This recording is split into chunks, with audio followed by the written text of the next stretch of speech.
Hi, my name is Monica Kretschmer, and I'm the founder and CEO of the Universal Women's Network, Woman of Inspiration Awards, and this is the Woman of Inspiration podcast, where we speak with women who lead, inspire, and motivate. Today, we are honored to have and celebrate Krystal Stoutenberg, who is a chartered professional accountant, founder and owner of Stoutenberg and Company. And she is also our 2025 Woman of Inspiration Woman in Finance Awardee. Now, let me just tell you a little bit about Krystal before we get rolling. Krystal's journey is one of determination, courage, and values driven leadership.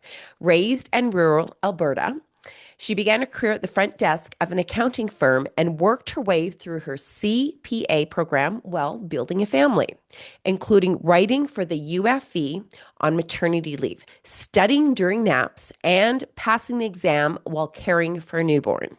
Sound familiar to some listeners? At 30, Krystal took a bold leap and opened her own firm, wearing every hat while raising two young boys. Later, she acquired a second practice just as the world entered the global pandemic, navigating growth, leadership, and motherhood all at once. Today, Krystal leads a thriving multi-location firm known for its people-first culture, mentorship, and integrity. She's building more than a business. She's building a legacy grounded in courage, compassion, and belief that ambition and empathy can rise together. So, welcome, Krystal, to the Woman of Inspiration podcast. We are excited to have you. Thanks so much, Monica. That was a great introduction. I appreciate Well, it. I'm super excited, and I have to share with our listeners. We had a little chat in the green room that this is your first. You were like a virgin podcaster. So It's I very am true. excited to be your first, and we're going to have some fun. So, Awesome. Great. I look forward to it. listeners, this is always a special time because when you share your story or your career path for the first time, you will always remember the first time you shared your story. And so that is what this episode is. So I want to start with way back when, let's go back to when you were a little girl. When I love this question, tell me who you wanted to be when you grew up when you were 12 or maybe 15. But in those early years, if you can remember that little Krystal, what did you want to do? Yeah, that's an interesting question. So I feel like when I was younger, I really did change what I wanted to do quite a bit. But I was always very entrepreneurial minded.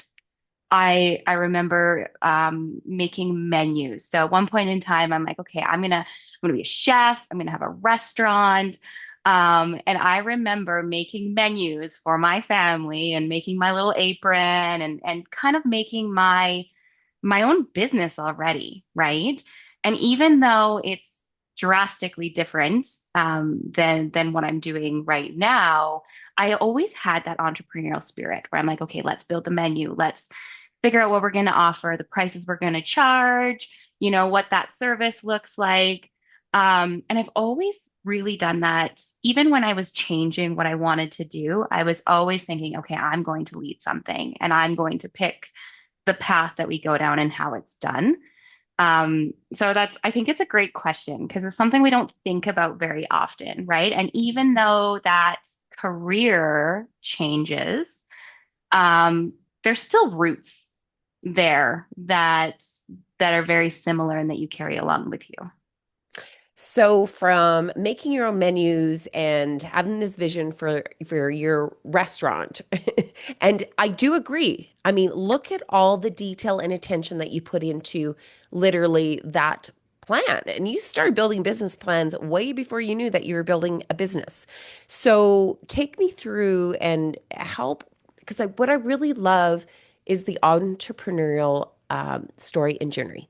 Like, how did you get what are those defining moments that really kind of the fork in the roads are like, I got to go down this path. I've got to jump into, I like numbers. Maybe Mhm. tell me what were some of those defining moments as you walked through your career path and journey that led you to this point? Yeah, I think that's a really great question as well. So obviously, when you're starting out as an accountant, the numbers, passing the UFE and all the modules beforehand, That part's pretty black and white, right? But then witnessing other leaders, whether it's good or bad, right? So in different, working for different businesses, you really start to realize, okay, you know what, that person um, didn't make me feel warm and fuzzy because they didn't, say good morning, or I really admire how that person, took the time to show me how things, would be done, and kind of pass on that knowledge. So obviously the exam and that kind of stuff was very black and white. You pass, you fail, you whatever. But I think the entrepreneurial piece, and again, it was rooted from a young age, but really watching other leaders and making me realize like I can do this my way. So I think lots of accountants are, and we're kind of nerdy people, and it's just kind of that overarching theme, but we can do things differently. There's no rule book that says, all accountants need to be, a little bit crusty and Mhm. antisocial. There's no rule book that says we have to be that way. So as I was going through and kind of taking little tidbits from other leaders that I was watching, I'm like, we can do this differently.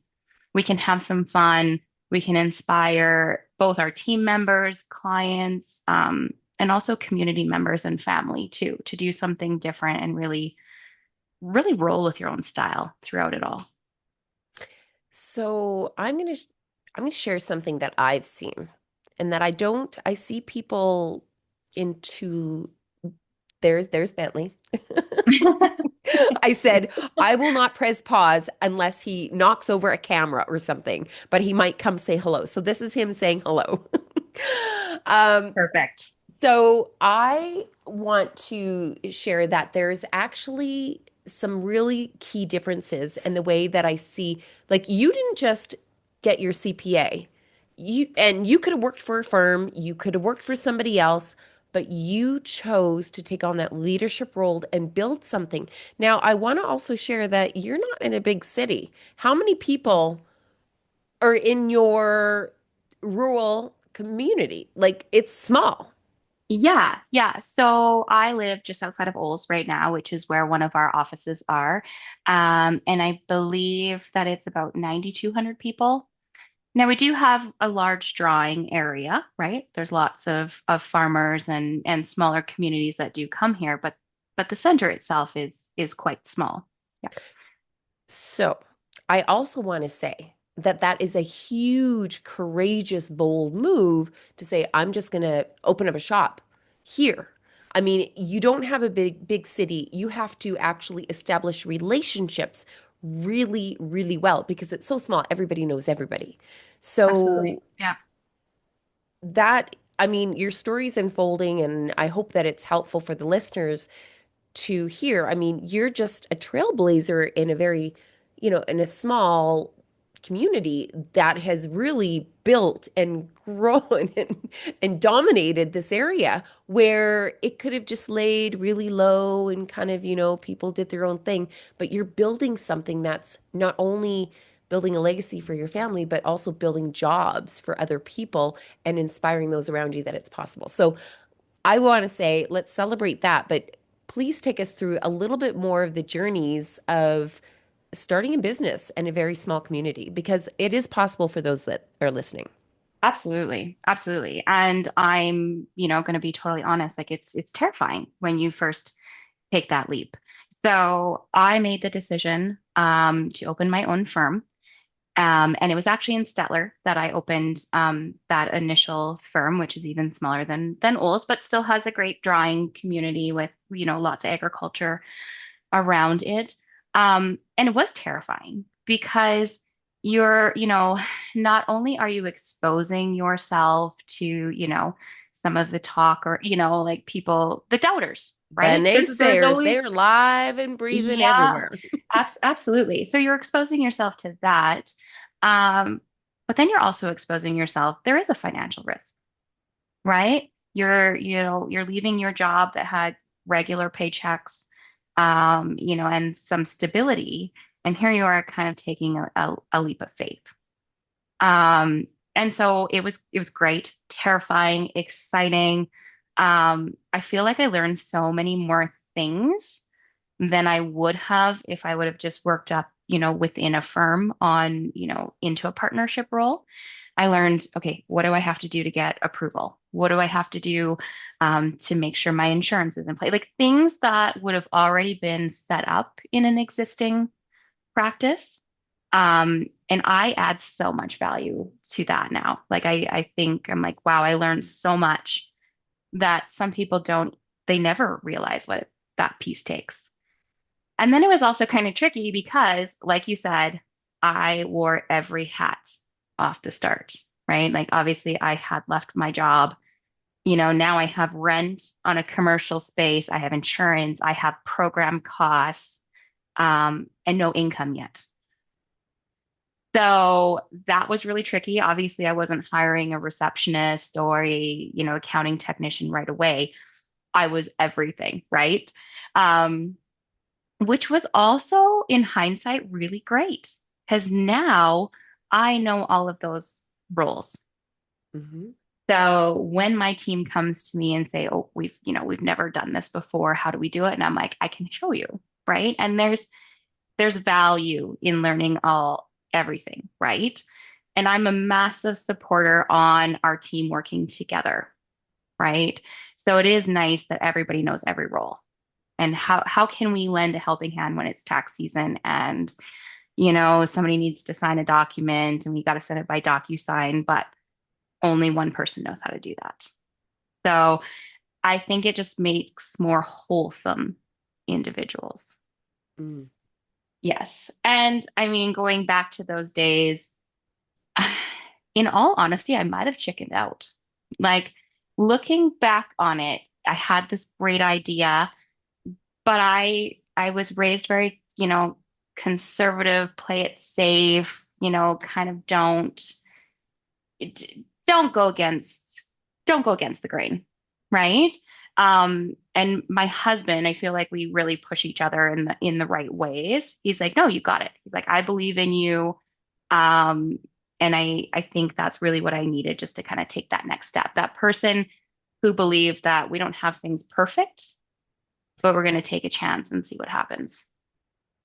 So we're going to talk about the support hers later on in the conversation Mhm. because that is always a big, big topic. And I did have the opportunity to meet your support her in real life, and he was welcome at the table of a bunch of women, excited women, and we talked about everything.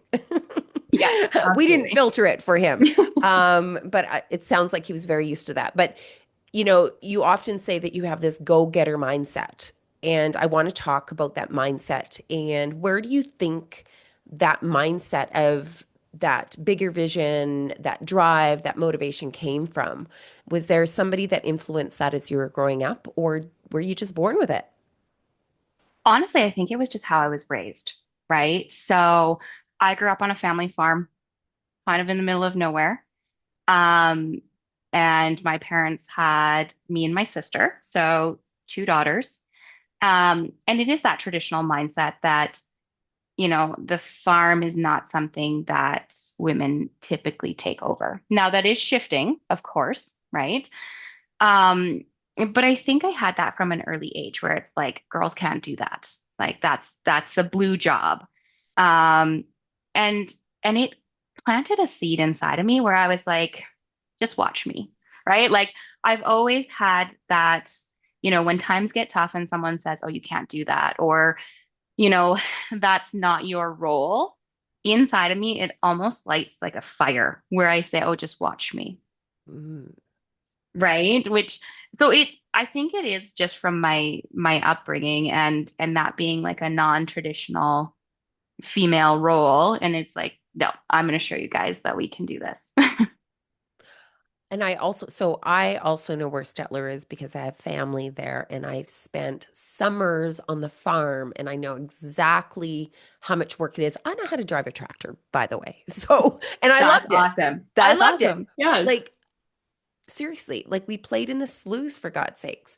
Mhm. Actually, that wasn't really what they wanted us to do, but we just said, "Oh my God, there's a lake." Let's do it. Yeah. Let's do it, right? Yeah.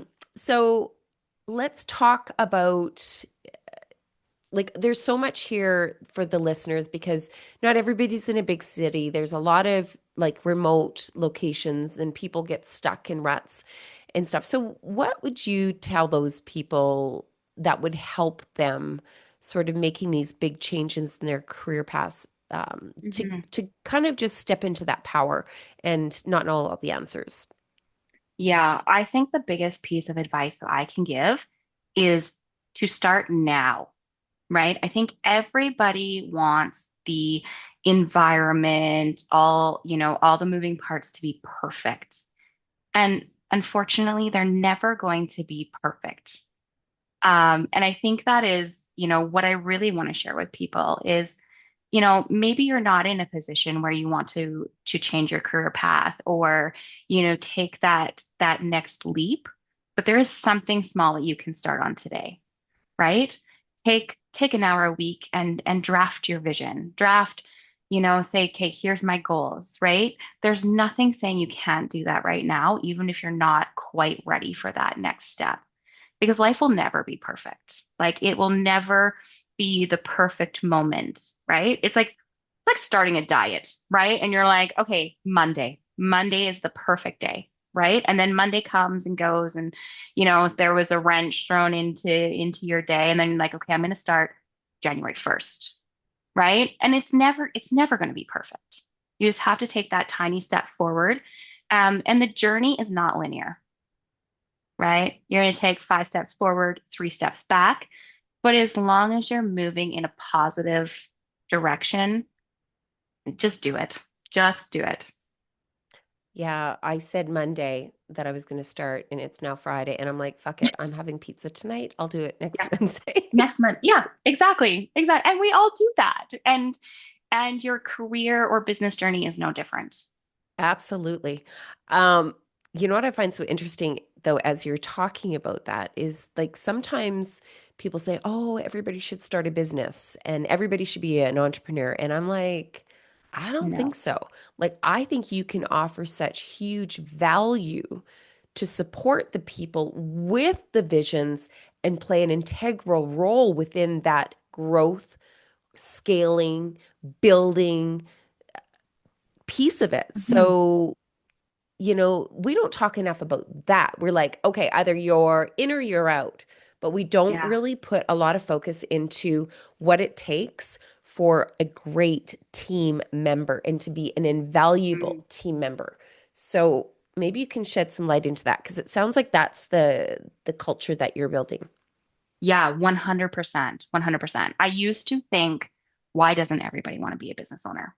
I used to have that mindset. Like, why wouldn't you want to do it yourself? But as I have grown and worked with people, you just have to find your niche, right? And not everybody wants to be a business owner. Not everybody wants that risk level. There are stresses that come with it. Like it's all not all, sunshine and rainbows. And not everybody wants that. So I think and I was trying, kind of to allude to that in the last conversation too, where it's like your business or your career path, right? Because Mhm. it is not always everybody's goal to be a business owner.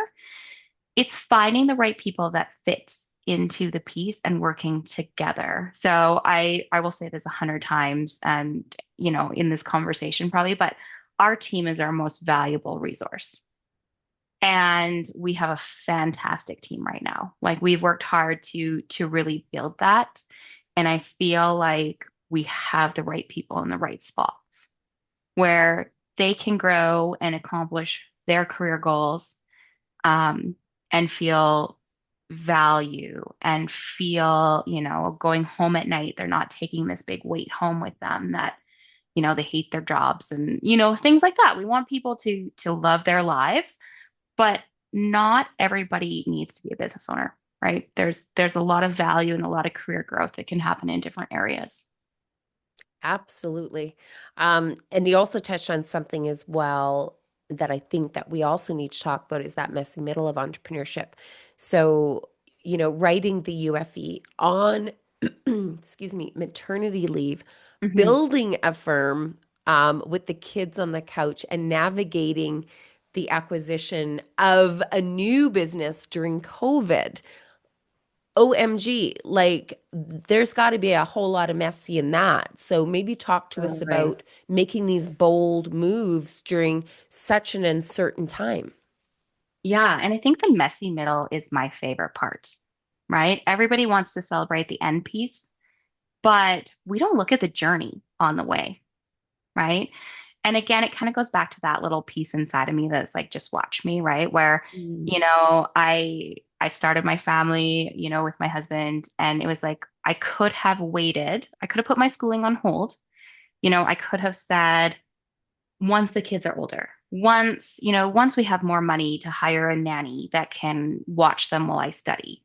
Like I could have said all of those pieces, but we made it work, right? So, once I will remember this, every single day of my life. But when I was writing, not the UFI, but one of the exams prior to that, and Jack, my oldest son, he was 2 months old and we had to go to Red Deer. I wrote the exam. My husband was away at work, so he wasn't around. So I took my mom with me, and she watched Jack in the hotel lobby while I was in writing the exam for 3 hours. And it's like that. That's something that sticks with me, right? Like that's my support group. But I also didn't put things on hold for it to be perfect. So kind of going back to like, why are we waiting? Why are we waiting for things to be perfect, right? And the UFI is one of those things where, and now it's called the CFI, it's changed, but they say treat it like a job. So when you take your summer off to study, you're supposed to, get up, start your day at 9, study, have coffee break, study, have lunch. That didn't work for me. I had I had a baby at home, but it's not perfect for everybody. Like I studied while he napped.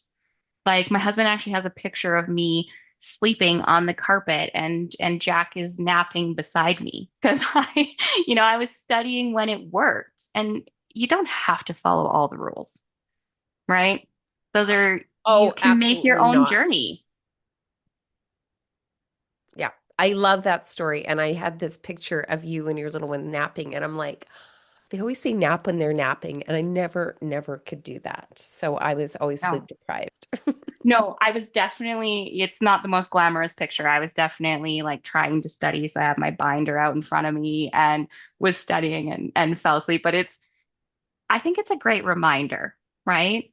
It's a great reminder to encourage people. Again, it doesn't have to be the perfect opportunity. Mm. You roll with the punches, and yeah, you're going to make some mistakes and you're going to have some failures, but that's what makes us us.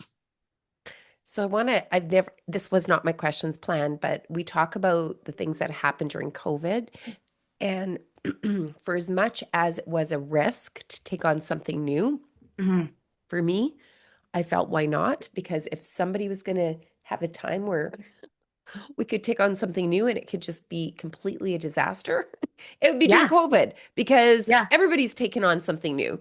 And so, it wasn't that much of a leap to take something or big or bold on because everybody had to reinvent themselves. absolutely, absolutely, absolutely. And so I expanded, and we talked about this. I expanded by buying a second location in Ols, and I took it over January 2020. So here we are, uprooting our family and, moving to a community that we hadn't lived in before and starting a business, learning, meeting new clients for the first time.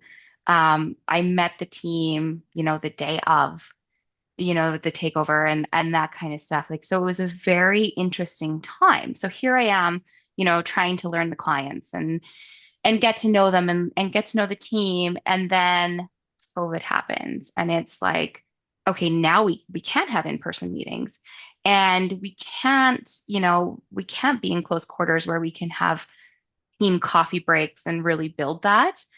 Um, so it was a very interesting time, but I wouldn't change it. So in the moment, it's like panic sets in and you're like, oh my gosh, what am I doing with my life? Was this a good decision? But looking back on it now, it has just built a lot more character and in my mind, it's made me a better leader because I've been able to say, okay, yeah, this was thrown at me. What did we do? How did we make people feel valued and safe during those uncertain times? And that sort of, kind of draws me into the next question about your building a people first culture. Mhm. And you talk about creating a workplace where people feel valued and supported and proud to show up. So, what are some of those things that sort of developed starting even from the pandemic that you have Mhm. continued to infuse into your culture of the company? Yeah, so I think we've really, really focused on that the last couple years. So it was always there in bits and pieces, but it was like, okay, let's, make sure we get the work done. Let's, do X, Y, and Z first. But you are nothing without your people, right? And whether that's your team in your workplace, whether that's your friends, your family, you need to put those people first. So we've done some very cool things lately. We had, the team help build our vision, right? So rather than me saying, okay, here's what we're going to do, and here's what we're going to, lead as our values and our goals, we involve the team in that. Because why not give people that kind of validation from their work? People want to be creative. Nobody thinks accountants are creative, but that we do like to be creative when it's the right time. So adding people into that, we've started doing like little wellness breaks um, every day. And I think you already knew this, but we're building a new building that can really foster that, right? So we're having more collaborative workspaces, a bit of a gym in there so that people can really take those mental breaks and feel like they're being productive and valued all day, every day. I love it. It's just like people want to work for you, so they can come and hang out at the gym too.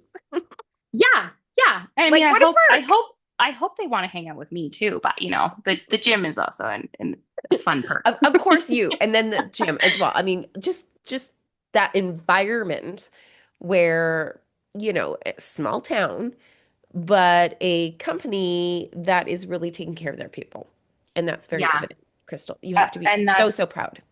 yes, I am actually very excited about that. I think it's probably one of the things I'm most proud of, to be honest, is yes, I've built a great firm and it's growing and that's wonderful. Um, but I think the world needs to be a little bit more kind. And if we can work kindness and celebration into every day, why don't we? So that is a great lead in to my next question. Mm. You are a 2025 Woman of Inspiration awardee, Women in Finance. So it's a title, but it's more than a title and it's more than an award. And so why is it so important for women in positions of power to really step into that spotlight, just like you're doing here today, sharing your story, sharing about everything in between. But why is it so important for women to do that? Yeah, I think this is like the $1 million question. I think it's so important to step into it because people don't celebrate enough. We wait, and again, going back to that perfect piece, we wait until it's perfect. We wait until we've built this, wonderful career or wonderful business before we celebrate it, and we should be celebrating the journey and how we got there. And it's honestly not about what we have achieved. It is who we achieved it with and how we got there. Um, so this was absolutely an honor to get nominated for this award, let alone actually get one. Um, but it really is humbling to continue telling the story. Let's tell people the messy middle is where you live Mm. life. I love And that. yeah, and I think it's celebrating, the failures as well, right? And nobody wants to fail, but it is what did we learn from that? And how can we share that story so that somebody else doesn't have to go through that same path? So I think that's kind of the biggest thing is let's share the messy middle. let's share what worked, what didn't work, because everybody can succeed, right? And I think Mm. that's been a big shift in my mind too. Whereas, when I started my career, it was like, oh, I listened to this podcast and it was really inspirational, but I'm not going to tell anybody because that's my secret sauce. That's my little Oh, tidbits. you've got like the inside track where you've got the secrets where you know what you're doing Yes. now. Yes, exactly. And now it's like, let's let everybody celebrate and let's let everybody succeed. Um, because there's so much to go around. Oh, I love that vulnerability, Crystal. There's Mhm. that dark side, but it's just kidding. Oh, I know. I It's mean, like, oh, I know how, like, I know how to it's do this. I'm not going to tell anybody because well, that's I think my, it's really honest. yeah, yeah. And how that's evolved. Like, I think listeners are like, oh my God, that was me too.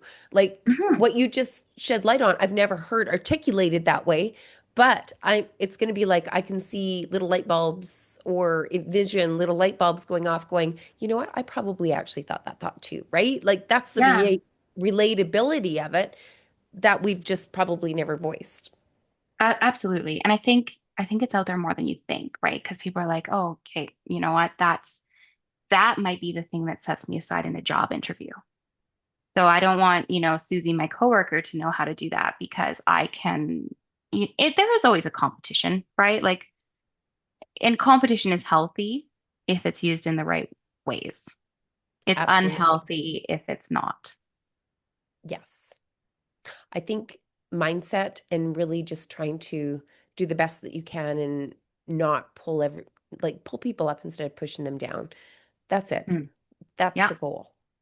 yeah, absolutely. And that's a really big piece for me because I'm like, I want opportunities for everybody in my firm, right? Yeah. You know, there is an expectation that people know what they want, right? Which can be hard, right? So that's some self-work that all the team members need to do is here's where I want to go and here's what I want to do. But I'm more than happy to support them on the journey because, well, why wouldn't we? We take it home with us every night. So I always laugh because there's this saying or whatever that when you park your car in the garage at night, leave work in the garage and go inside and hang out with your family. And that's a huge myth. In my mind, if you can do it, let me know. Send me a message because I'd love to meet somebody that can leave everything in the garage and be a different person at home. Um, but let's celebrate every day and help each other achieve our goals because you do take it home with you and it impacts your family life and your relationships with friends and your peace of mind at the end of the day. I do know one person. I just got a phone call from her at 8 o'clock this morning. My girlfriend in Chicago. She says, when I get home, I don't answer emails. I don't take notes. She goes, I do my day and it's done. But she's also working for a corporate company. She's Yeah, not working, she's not a business owner. And I'm like, God, are we so different? Because I'm 24/7. That's all I think about. And she yeah, has this mind like clearing thing where she's like, yeah, 2 hours in the car, 4 hours of that's work, 4 days a amazing. week, and I'm done. And I don't look at the Yeah. computer until I need to again. And I'm like, wow, that would Yeah. be like a dream. That doesn't happen if you're a business owner. No, no, that's amazing. I might have to I have a know. conversation with her. Like, and we couldn't do that either. Like, nor would I No. want to. Like, we have to be visible. We have to be present. And when we're not present, Mm. I think there's a lot of emotional or mindset investment that is required of a leader that needs to be done.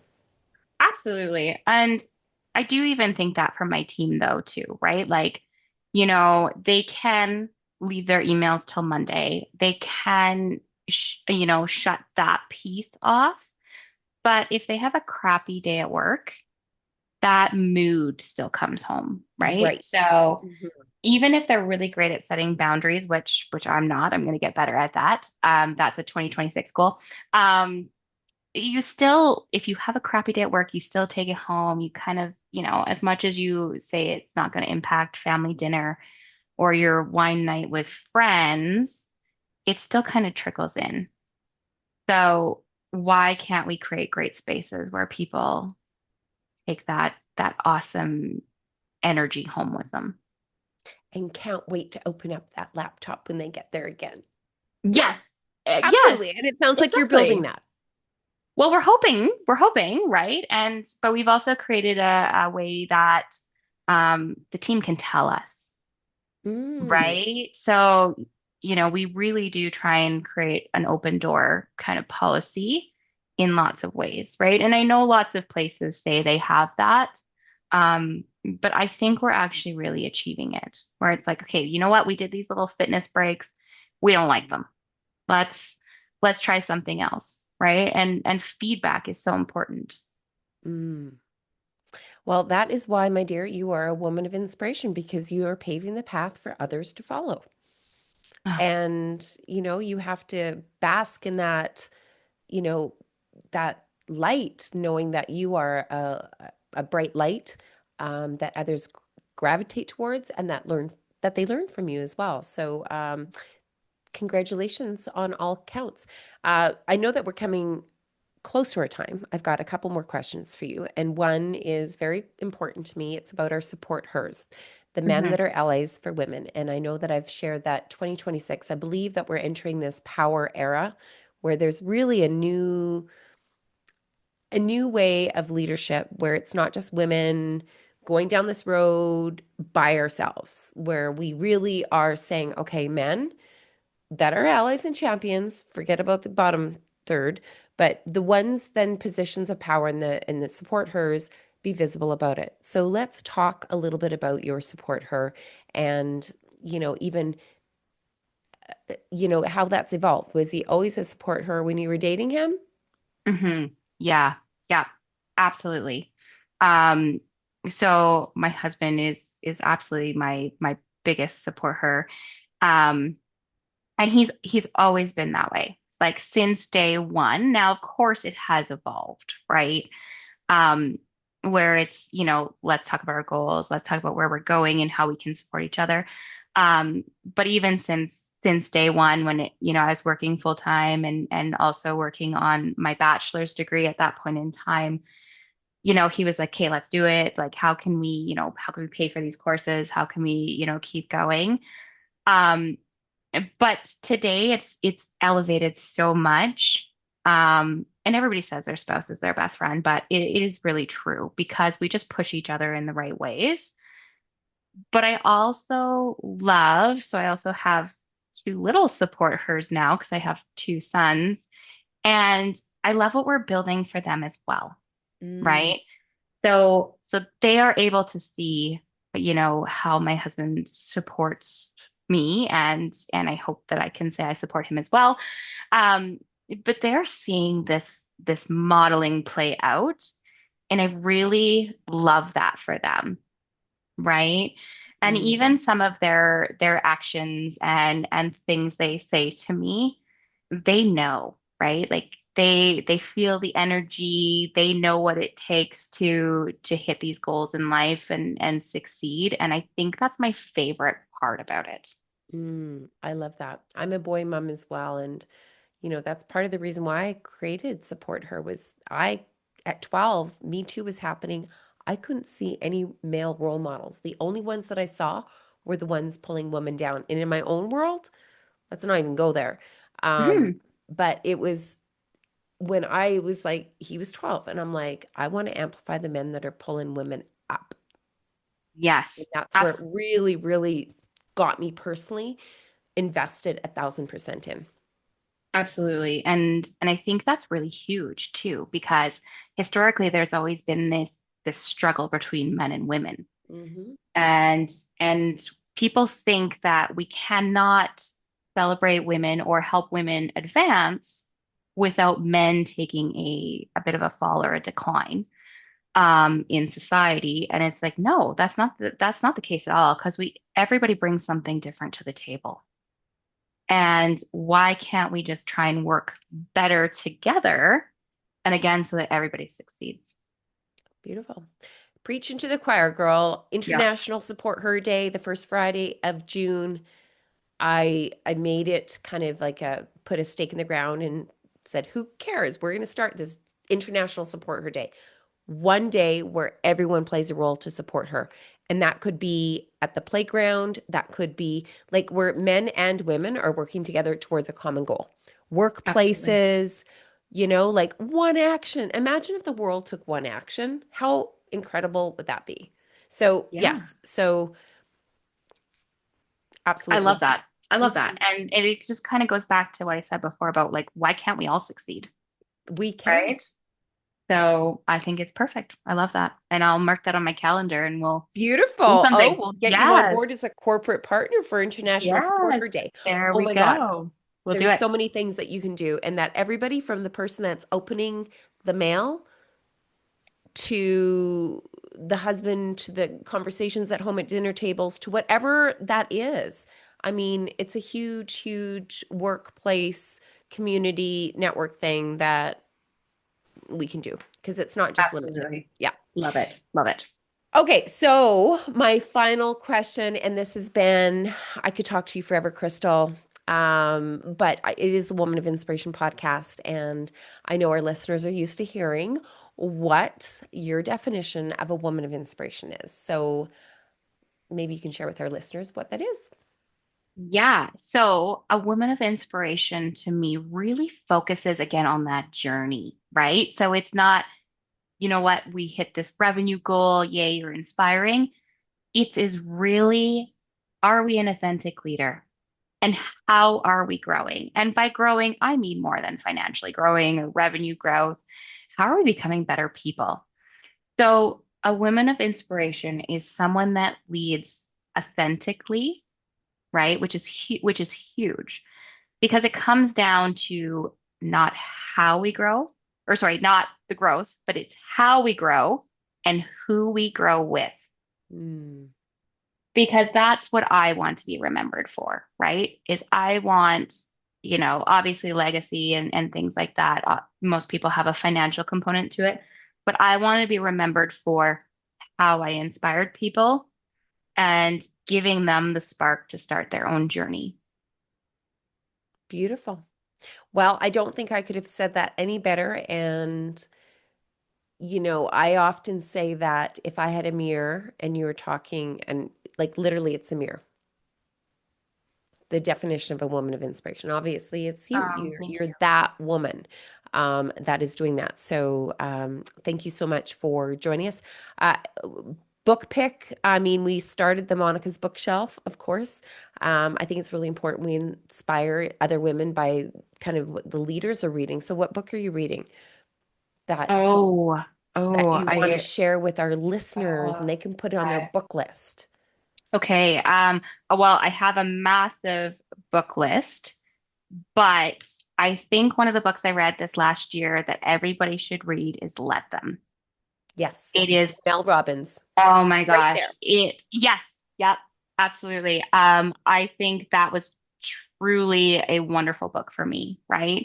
Um, and I think it goes back to that piece that I said earlier, like, why are we waiting for things to be perfect? Because people are going to talk and people are going to judge, and that's just human nature. So read that book because it will really help set that fire within. Beautiful. It is one of Monica's bookshelf picks as well because I love Mel. I think she's a Yes, rock star. absolutely. And she is like the epitome of authenticity. So, Mhm. um, yes, we're on the same path, and thank goodness because we're going to create some magic in 2026. Krystal, it's been a pleasure. Where can people find out more about you? Um, and if they're looking for inspiration or employment or opportunities, Abs where would I send them? yeah, absolutely. So best place to start is our website, which has all of our social media links on there. So stoutenberg.ca. I'm also really happy to receive emails where we can connect over a virtual coffee or something like that. Because again, inspiring others, to take that first leap or to have those difficult conversations, um, I'm happy to have those with you, right? Beautiful. And be an ally in your corner. Yay. Okay, so everyone listening, I hope you enjoyed Crystal's very first podcast. You are no longer a podcast virgin. No, it's very exciting. And if you loved it, give her some love, share it widely.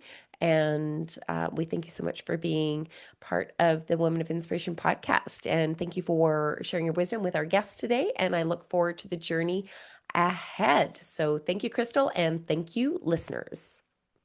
Thanks, Monica.